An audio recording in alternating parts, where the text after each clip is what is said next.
বিসমিল্লাহির রহমানির রহিম। দেশ এবং প্রবাস থেকে যারা আমার RS ট্রাভেল সলিউশন চ্যানেলের ভিডিওগুলো দেখেন সকলকে জানাচ্ছি আন্তরিক ধন্যবাদ ও সালাম। আসসালামু আলাইকুম ওয়া রাহমাতুল্লাহ। প্রিয় বন্ধুরা, আজকে আপনাদের সামনে সৌদি আরবের সামাস্কো কোম্পানির জেনারেল ওয়ার্কারের সার্কুলার নিয়ে হাজির হয়েছি।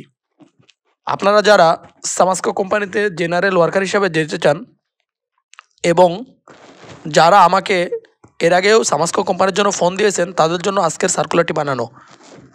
মূলত সৌদি আরবে সামাস্কো কোম্পানি তাদের কর্মীদের আকামা, বেতন এগুলো নিয়ে কোনো সমস্যা করে না। আপনারা নিশ্চিন্তে সামাস্কো কোম্পানির কাজে যেতে পারেন। এখানে বেতন থাকবে 800 রিয়াল, সেই সাথে থাকা ফ্রি, আকামা ফ্রি, ইন্স্যুরেন্স এবং 2 বছরের পরে ফিরতি টিকিট সকল কিছু কোম্পানি বহন করবে। খাবার আপনার নিজের বলে জানিয়েছে, খাবারের জন্য আপনারা কিছু ভাতা পাবেন। সেই সাথে কাজের সময় তো 8 ঘন্টা, 8 ঘন্টার বাইরে আপনারা প্রতিদিন ওভারটাইম করতে পারবেন বলে জানিয়েছে। সপ্তাহে ডিউটি থাকবে 6 দিন, একদিন থাকবে ছুটি। ছুটির দিনে ডিউটি করলে আপনারা এক্সট্রা পেমেন্ট পাবেন। তো বন্ধুরা, আপনারা যারা সামাস্কো কোম্পানিতে যেতে চান তাদেরকে বলবো অবশ্যই স্ক্রিনে দেওয়া নাম্বারে যোগাযোগ করবেন। আর আপনি আমার চ্যানেলে নতুন হয়ে থাকলে চ্যানেলটি সাবস্ক্রাইব করবেন, সেই সাথে ভিডিওটি শেয়ার করবেন। ধন্যবাদ আবারও।